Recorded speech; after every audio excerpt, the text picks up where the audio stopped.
the nature versus nurture conversation too as well.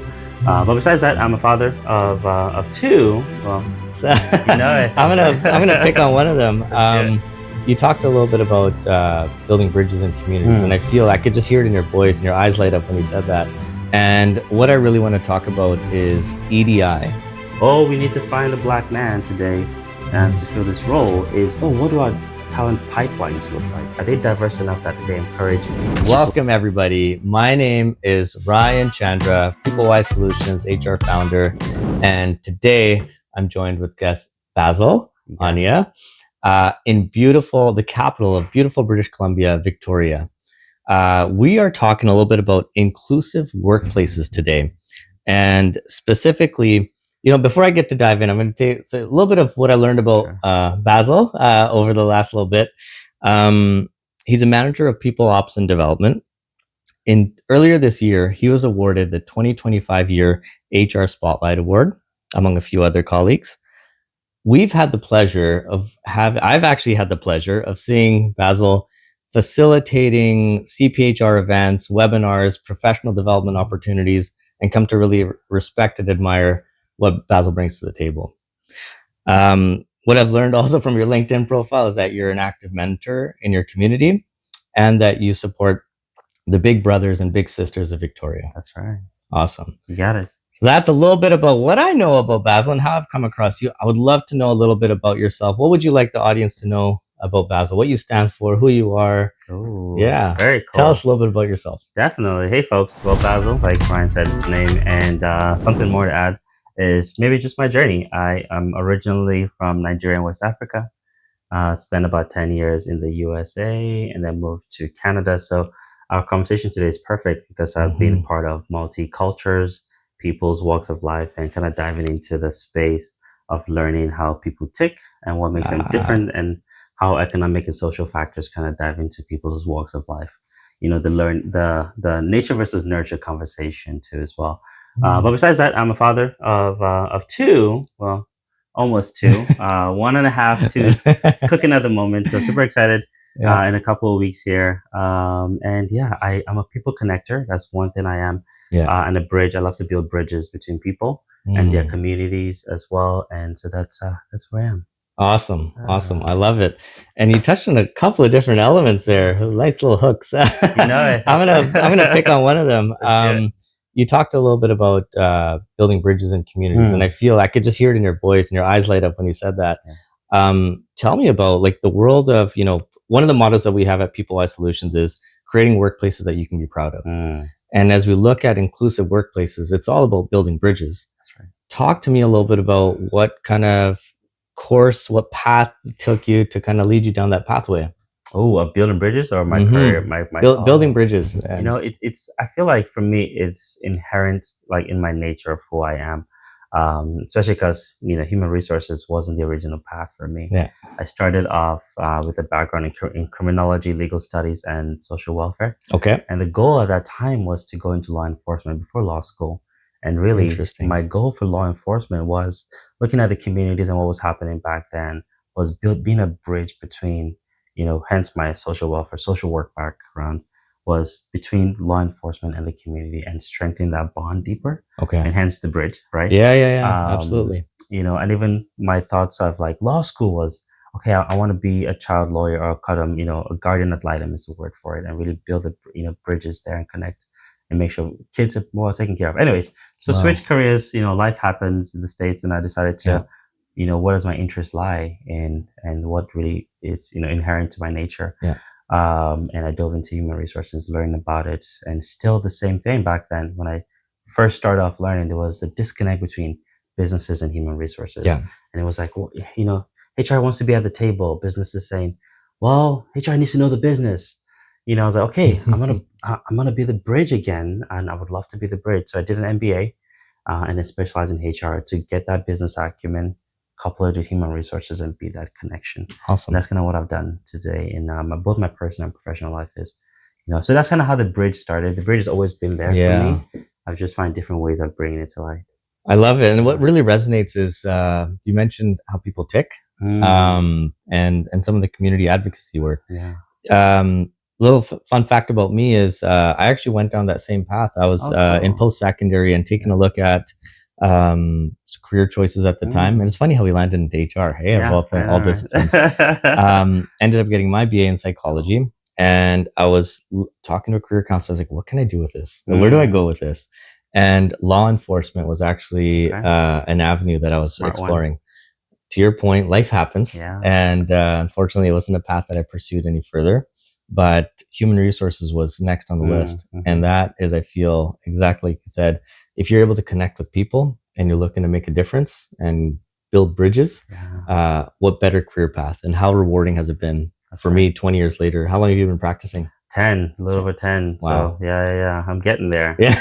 And I gotta look up to you and all the things you've done and keep doing. So don't look at all the things. You might lose a couple threads in the way. I might be getting there too. Slowly but surely.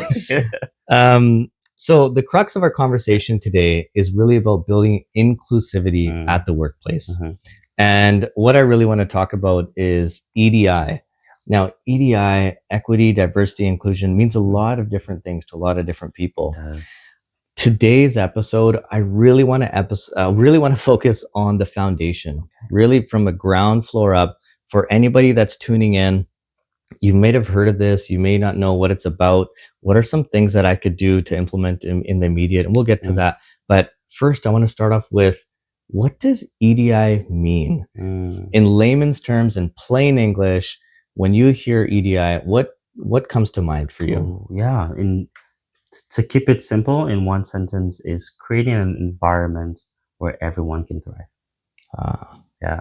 Beautiful. Regardless of background, regardless of the color of your skin, regardless of your walks of life, gender, etc. Just create an environment where everyone can thrive. And I think those core words of an environment and everyone and thriving, those three words, once you hang on to those three, you find EDI at its core. I love it. You know, I just wanted to know, I see you in this space as a subject matter expert. Oh, thank you. as you're an advocate for this type of work and live, eat, breathe it. What has led you to kind of be so passionate behind this or advocate so heavily for it? For sure. I think for me, it's a lot of learning. And like I kind of touched on my journey across 3 different countries at 3 different stages of my life, which is an interesting experience. Exposure in the States and the first couple years in Canada, I think were the driving force of my education in the EDI space. Got it. And then looking back to Nigeria and how very different the culture and countries compared to the Western side. So US and Canada, how farther along they actually are from a social standpoint than the US is when it comes to EDI. So the education, the learning, and the lived experiences of people, has been the driving force for me and my passion with ensuring that folks have. And then obviously my career path as well, making sure that people can thrive in the places they find themselves, regardless of where it is. You know, oftentimes I'm working with a lot of business leaders, CEOs, team leaders supporting bigger, larger, medium-sized, smaller teams. And when they hear this, and I don't mean to come across, negative Nancy, but they might say like, what, this sounds great. Sounds like a great deal of mumbo jumbo, whatever you want to call it, whatever you want to chalk it up to. But it's like, I got work to do. When you come across someone that has that mindset, what's the first thing that kind of comes to mind? Or if they're tuning in right now, what's something that you would say to our audience? For sure. When I hear that, and I've heard it quite a bit, and I think folks who have that mindset probably don't understand what EDI really is about. They might be focused on, and this is where, we've gotten a little bit of backlash, especially with our friends down south when it comes to EDI, is because folks who are in that space might be focusing too heavily on the numbers. They might be looking at, does that mean I have to fill a quota? Does that mean I have to do this? No, because that becomes tokenism. And that's not what, people who are living, marginalized communities or peoples who have been marginalized historically, that's not what they're looking for. They're looking for tokenism. They're looking to belong. They're looking for someone to have true value, see true value in what they can bring to the table. But when we start looking at, filling a quota, filling certain numbers, tokenism, then that's where you get in that mind space of like, that's all it is, you know. I Mm, got, you know, and then yeah. find people start Yeah. saying, I have work to do, you know, or I just need to fill this role, but but you're not thinking about, let's talk about the pipeline of like, Yeah. do you have a diverse pipeline of your Right. candidates coming in? So you can, yes, ultimately you want the best candidate, but what does your pipeline look like? So people who have that mindset Yeah. might be telling me, one, is they need some education on what Mm-hmm. it really is and what it really means. Ah. Two, are they really thinking about their diversity of their workforce that, Yeah. as we know, statistically speaking, breeds more innovation, creativity when you have a diverse workforce. So they might not be Mm-hmm. thinking about those Yeah. things and yeah, maybe because it's not financially visible as to the impact of it, it's more, intangible things that create such a cascading, yes, financial and company driven Yeah. performance, but they don't see it like they see the hard dollars just yet.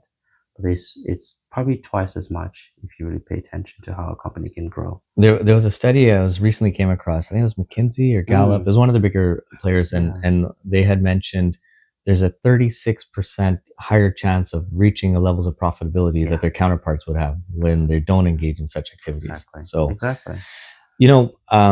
would love for you to share any stories. I'm going Mm, to share a personal story yeah, in terms of a bit of polarity that I've seen with regards to EDI initiatives, yeah, especially the inclusivity part.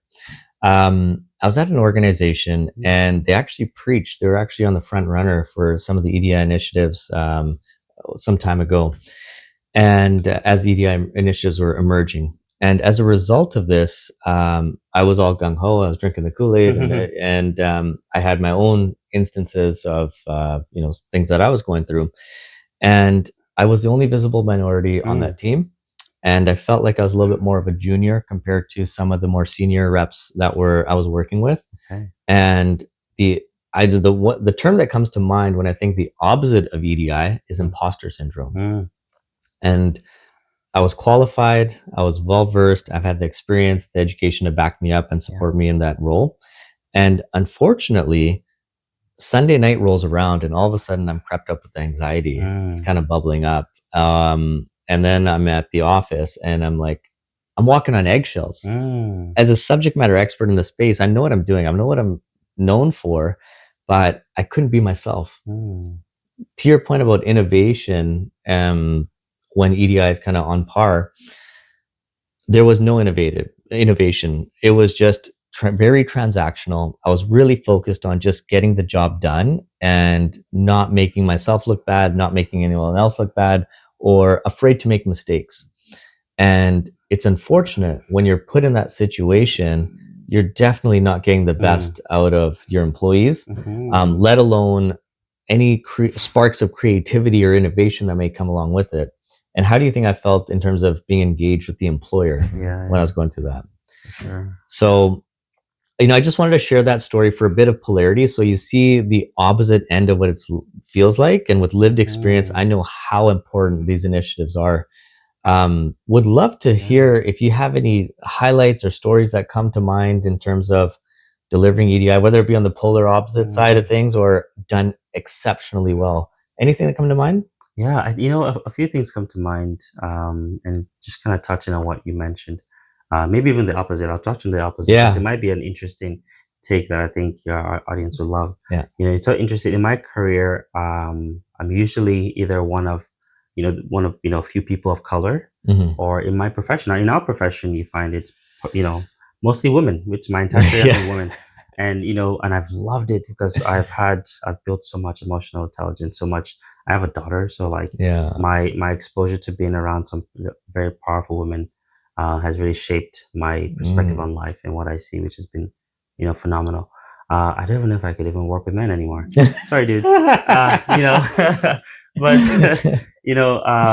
but I think on the opposite end, so I've you would say, hey, you've been the only dude for a huge chunk of my career. I've been one of the youngest people in my organization until I moved to tech, where tech is very youthful. So kind of shifted in that Yeah. perspective. So being one of the youngest people in my positions, working as one of the only few people of color, one of the few men, but I never had that feeling of I'm the only one. And I look back and I wonder, why have I not felt that before? And I look at the environment as a key factor in that. You mentioned critical mass is kind of what you were defining there, where in some situations there has to be critical mass of people that look like you for you to feel a level of comfort. Now, if there's no critical mass of people that look like you, it's a diverse environment can also create that feeling of comfort in your environment where everyone is so different, but they work so well together. So you get this subconscious critical mass because there's no majority of a certain kind of person. Love it. Right. So, and that's the environment I've always found myself in. There's always been a diversity of group of people, which is why I probably never felt that critical mass play a huge part in shaping the way I think. So for me, not a specific story, but I think I've learned I've had to remove so much from, call it the metaphoric drawer that is, your lived experiences and learnings, because every single day you have to take something out that you don't need anymore because it's a preconceived notion of what you thought, and fill it in with something new that is actual reality of your, situation and circumstance. With learning, this our entire topic of EDI, you have to consistently remove the old knowledge of things you thought you knew and fill it with what's actually true and what's happening for you to have that journey. So I love it. I feel like I'm overdue for a personal audit on my EDI notions and beliefs, and I feel like I got some stale dated beliefs in my mind. Awesome. Sure.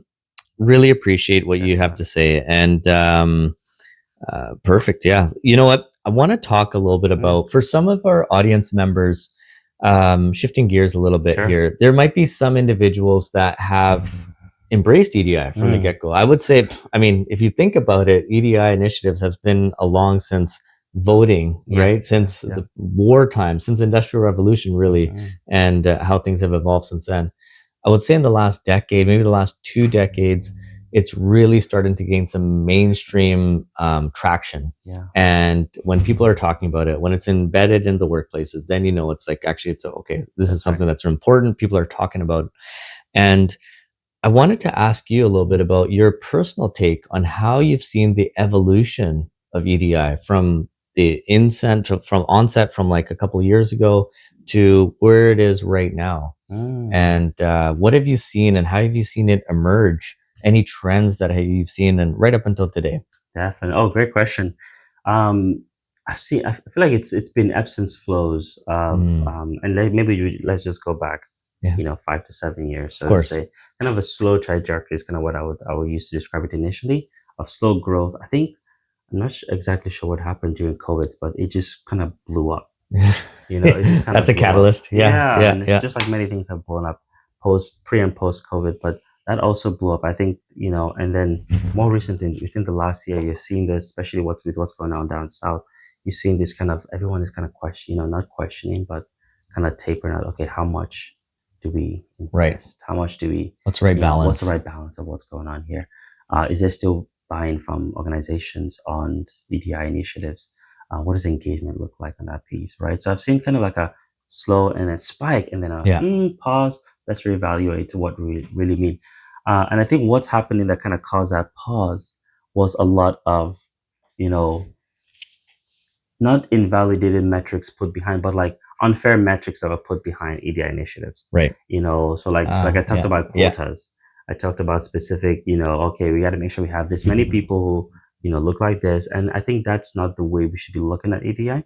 I think we need to look at it as opportunity and access. I like that. Right. So we're looking at, let's take talent acquisition as an example. We're not going to the market saying, oh, we need to find a Black man today to fill this role. What do our talent pipelines look like? Are they diverse enough that they encourage people of color to apply?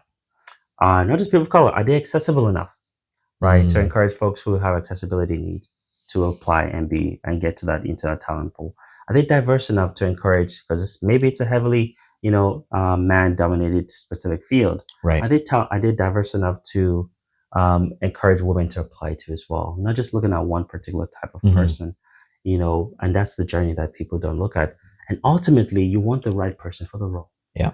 But can you look back and say you've done your work to have a diverse pipeline, and you've had candidates come in who are also very diverse? And if ultimately that person you're looking for fills that role, that's great. But if it's not, but you've done your work, and I think that should be the core focus is access and not just Access. Okay. tokenism at the front end. I hear some grumblings, and I'm really glad you brought us to that journey, right, to like kind of today where things are at. And as we look forward, if we look ahead, two things come to mind. Would love your take on each of those. One is from a compliance perspective. Like we have some lobbyists that are looking to get things passed in legislation in terms of what this means as an HR practitioners, what this means for us. The second piece is if we take a look at some of the early adopters, let's call them, that were gung-ho on EDI initiatives, and we're actually feeling a bit of pullback. It's almost like they're rolling back some of their initiatives. There may have been logo changes, may have been branding around it, and they're unbranding. And would love to get your hot take on those two kind of variables. Okay, so we're talking about, so let's just break down so I make sure I understand. So we're talking about folks who are gung-ho, kind of rolling back a little bit. Yeah. And the second one, I guess the first one was the more legislative, like as HR practitioners, what are some of the governance aspects that we got to be mindful of? Okay, in terms of like for or against? Either way. Both. Okay. So I'll touch on the second one first in terms of like gung-ho and then rolling back. Were they gung-ho for the right reasons? If they were, that's great. But where have we gotten to and why is it tapered out? Right. Or is it more so jumping on the bandwagon of EDI? So I would question what made them so gung-ho initially and taking a pause, and how they, did they have a strategy beyond just celebration? Did they have and EDI doesn't have to be loud, right? It can be embedded in organizations' policies on how they recruit, on how they make sure managers are educated from and not just when it comes to like specific your typical way you think of EDI, but when it comes to just having a cultural awareness, because we have a lot of folks from different parts of the world here in Canada, and this our the big melting pot. Amazing. You know what's funny? Like I would even call it more of a mosaic. Okay, yeah, salad bowl, 100%. Yeah, because and I love to go back to this because a melting pot just means everyone is kind of everyone's the same in one. But no, you're right. I like the mosaic. Is everyone is individual, but they also bring from this beautiful picture. But they also have their individuality, which is kind of why I even kind of go even further to like the salad bowl. Every little piece of that is delicious individually. Your chicken, your tomatoes, your lettuce, or whatever. I know, I'm sorry, but but when you put it together, it makes it a beautiful salad. But if you take it apart, and each individual one can work just perfectly fine and taste great, but together they even come together and make a beautiful salad, even more beautiful. What a beautiful analogy! So, what a beautiful analogy. So going back to that, so that's kind of so my question would be. What were they headed in the right direction? Or maybe even engagement. Has engagement tapered out?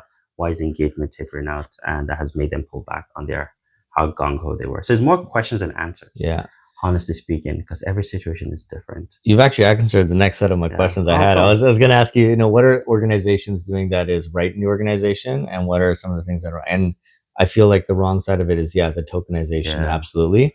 The right side of it, you actually touched on something really important. I feel like it's like almost an underlying theme is engagement.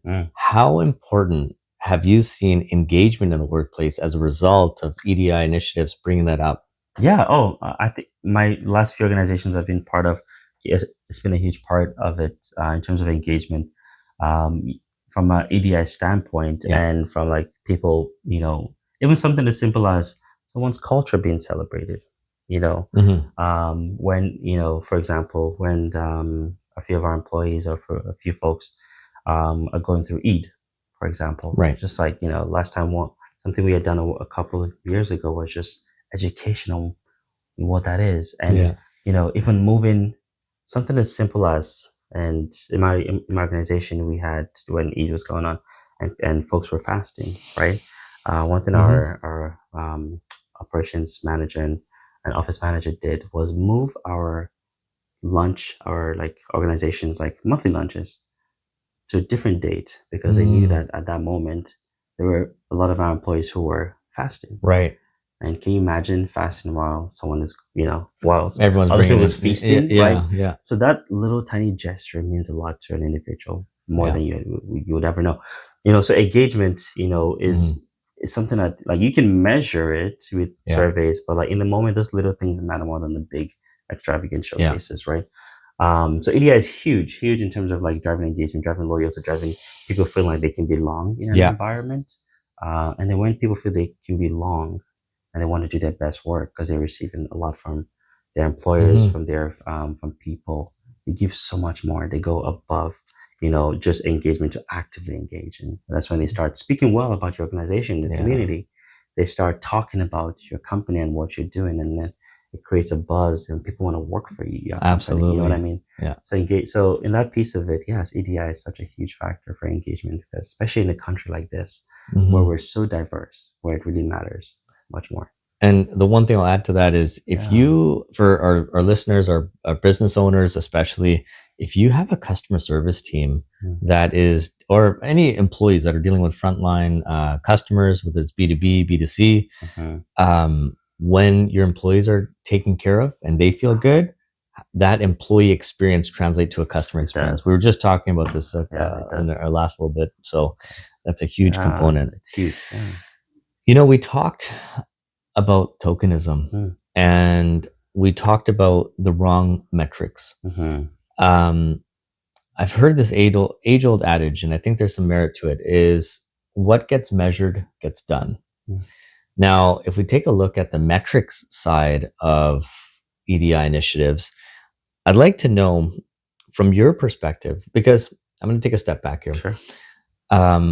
When we're looking at EDI initiatives, I feel like it's almost like a conscious effort that needs to happen. It has to Once be. you have that level of awareness, now you're conscious. You're mindful of what you're thinking, Mhm. you're mindful of what you're speaking, and you're mindful of your actions. And if you could consciously do all those things when you're speaking with your employees, when you're speaking with your colleagues, what a world of a difference that would make. Mm. Now, from a corporate lens, from a workforce, back to like the theme of today's thing is building a inclusive workplace. Mhm. When you look at what gets measured, what gets done, can you name a, a personal metric that you might have, a KPI that you're using? And also, what would you say, even if you're not applying this right now, what would you say is a top measure of EDI initiatives in building an inclusive workplace? Very good. Very good. Awesome. So personal metric and top measure of building an EDI initiative. Like you said, it's hard to measure. Yeah. And how often do you measure? And what kind of measurements do you use? I think one simple way, and for any level of employer or business size, is embedding it in your engagement survey. Yeah. Embedding and this is where it goes back to intentionality, not forcing metrics that you're going to measure in the future, Mm-hmm. but seeing how your natural practices of what you change and what you build, translate to those metrics you're using, which is going to be an interesting piece to not, to separate oil and water in that sense. But measuring, okay, how diverse is my workforce today versus tomorrow? How satisfied are people, say, about our EDI initiatives? Do people feel accepted? Do they feel like they belong? You don't have to ask about EDI specifically to get Yeah. EDI metrics. You don't have to ask, is our EDI working? No, but Mhm. do you feel like you can belong here? Yeah. What does belonging mean to you? Those questions that really focus on the first three things I mentioned. People being able to thrive and being able to belong in that environment, right? If you focus on those three things, the environment they're in, Yeah. how settled do they feel? Do you feel like this is a place you can wake up and want to come to work, right? Do you feel like you're thriving in your environment? Tying it back to those EDI initiatives, I think is a beautiful way to do it without actually using the word EDI in your I engagement love surveys. it. Yeah. So engagement surveys are an easy one because any Yeah. level of employer can do it. Measuring EDI, Yeah. I think you do it in so many ways, like I mentioned. An engagement Yeah. survey is a nice, easy one. And focusing on like belonging in those I love surveys it. will really tell a story as to like how people feel, especially when you have a diverse workforce from different cultures. Yeah. So it could be as simple as that. I really like what you said about story and tying that into an engagement survey. Sometimes the qualitative, um, the open text, the free text fields get overlooked compared to the radio options or 1 to 5. Right. And it's so important because when you ask for that open-ended feedback and you're looking at measuring this, that open-ended feedback, the story that employees can tell, that talks about how it's life-changing in some of the initiatives that we've done. And then all the elements you mentioned, putting that into open communication, receptivity, reciprocity, and being able to put yourself in the other person's shoes to really have a place of understanding and where they're coming from.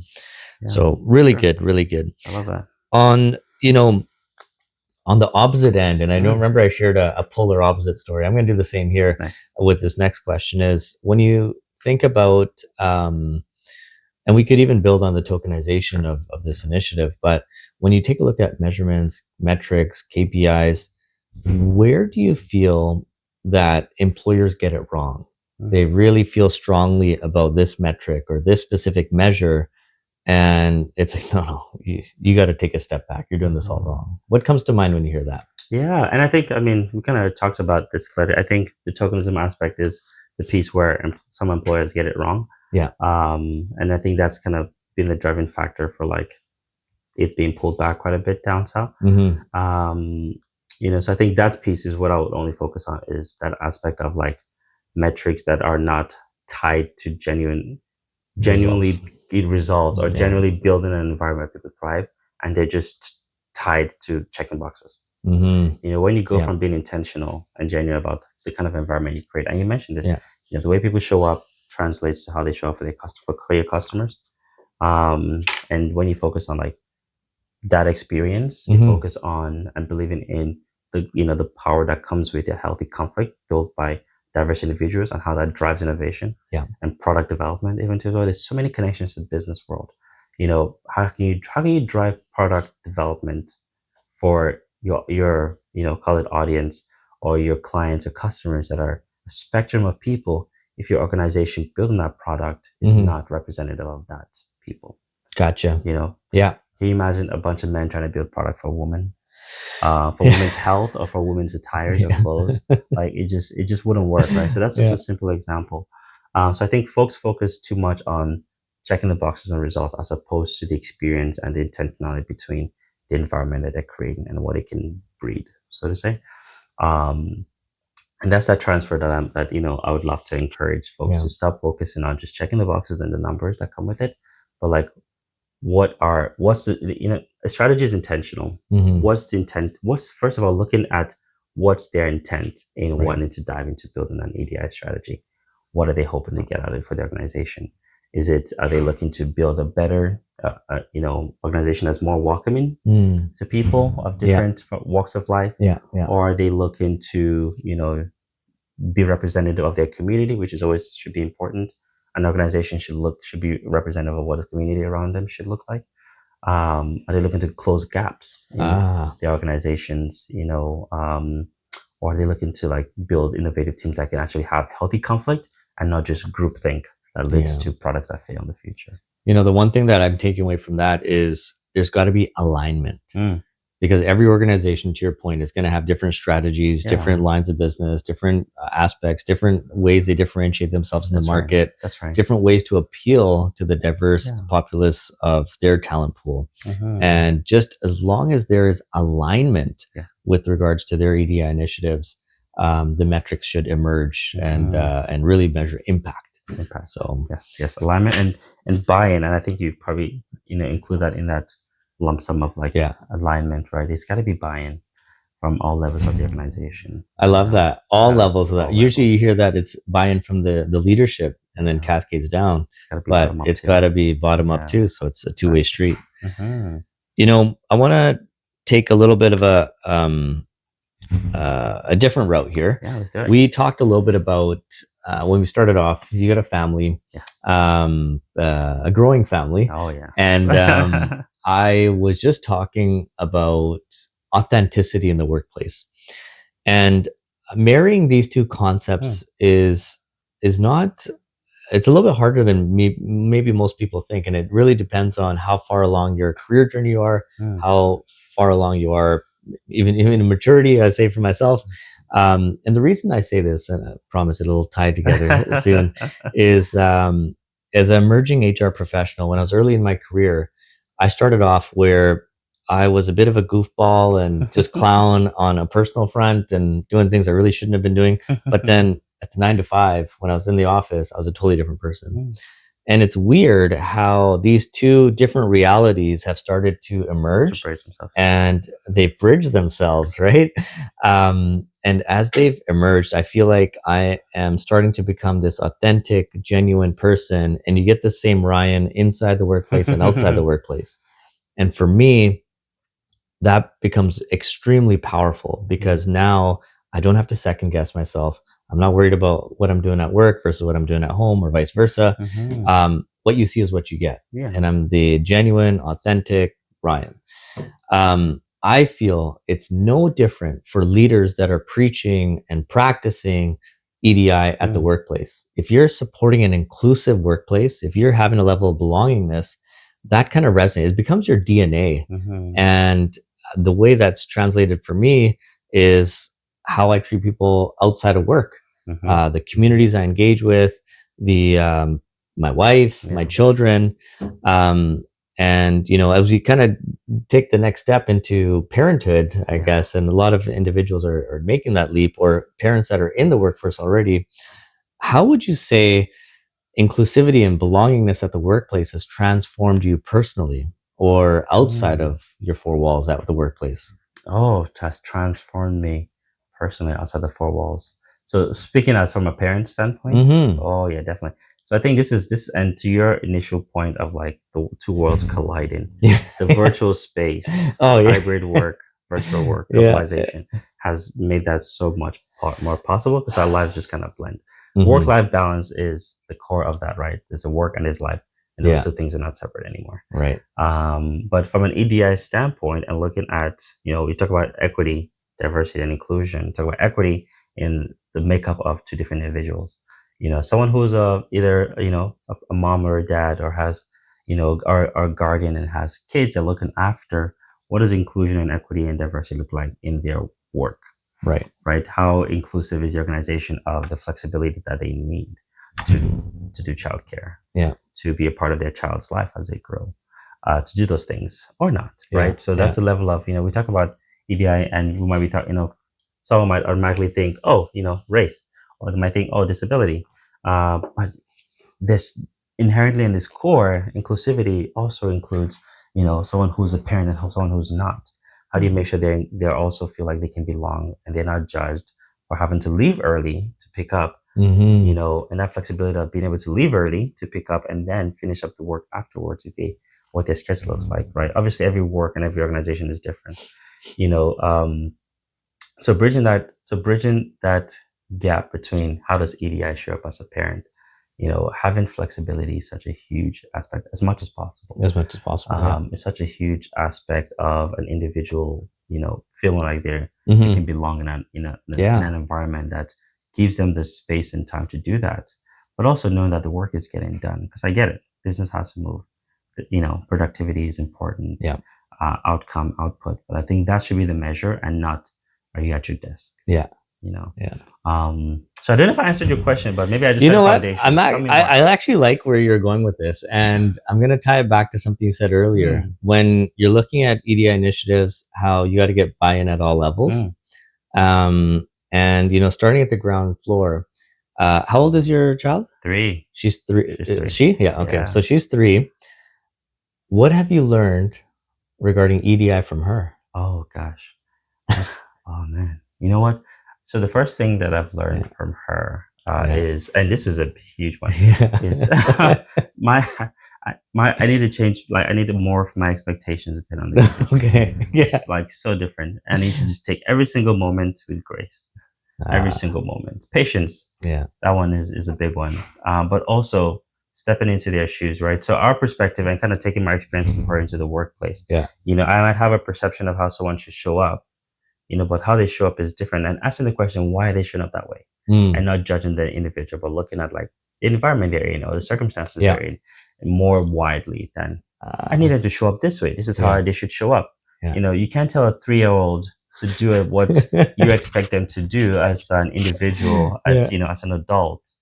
So like, why are you forcing, a square peg in a round hole?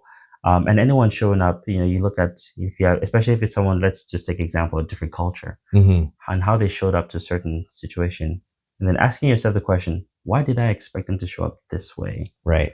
And is it my own, call it lived experiences of how I expect them to show up? Should I be looking at the why behind and Right. asking the question as opposed to making assumptions? Mm. So that's one way that my Yeah. 3-year-old has really helped me Yeah. understand and open my mind to like, Yeah. okay, let's take a step back and Yeah. understand where they might be coming from, as opposed to making my preconceived notions of like, this is how they should show up, right? Beautiful. So that's a big one. But I say along the, patience is a beautiful one. Just trying to understand people at different levels Isn't it of where they amazing are. how you learn more about life through these Mm-hmm. little humans, Little humans, yeah. So much. I'll love to share a little story as well. For So my sure. daughter, she's 7 years old, Very cool. and she is tough as nails. Nice. And you put her in a whatever situation, she's uncomfortable, she's not happy, whatever, and you could see like the tears are forming in her eyes, Yeah. but she won't let a tear fall, and she's like, "No, I'm crying." And for me, I'm like, "This is your safe space. You could okay. you could let it out, right?" And so it's just creating that environment where you could actually be yourself. Definitely. And that's some of my biggest takeaways in terms of taking that from a little human and applying it. Although sometimes when we're dealing with adults, it feels like we're dealing with little humans as well. Yeah, it depends. Yeah, it depends on like, I think leading a team is kind of the same way too as well, right? You take, Absolutely. like the leadership qualities that are sought after and as seemed as the most prominent leadership qualities that make the impact is those of a nurturing, qualities, not those that are very like harsh and authoritative anymore. Beautiful. Well, as we take these life lessons from all walks of life, I'd love for you to give our audience one key piece of advice, whether they're an individual contributor, leader of a massive team, or a small business owner that's just trying to stay above water. What is one practical piece of advice that they could just apply immediately? Ooh, yeah. One practical piece of advice to apply immediately, regardless of where you are in your journey, who you are, company, individual, honestly speaking, is just education, just learning and being open to learning. And I think curiosity too is a big one. So that's two, sorry. Curiosity and learning are huge ones. And I think that can be the foundation for if you're, just starting your EDI journey. Huge place to start is just education and curiosity, of different types of people, different things that society, and then transitioning that to either your organization, if you are a smaller organization, if you're a bigger one, to as well. Keeping in mind that we live in a country that is so diverse and we can't avoid it, and it's only becoming more and more diverse. And our world, thanks to globalization, thank goodness, is only become more and more diverse. So it's a topic that you really can't avoid. But also you have to cross that bridge eventually. Yeah, you got to cross the bridge eventually. So I think education, and curiosity are huge.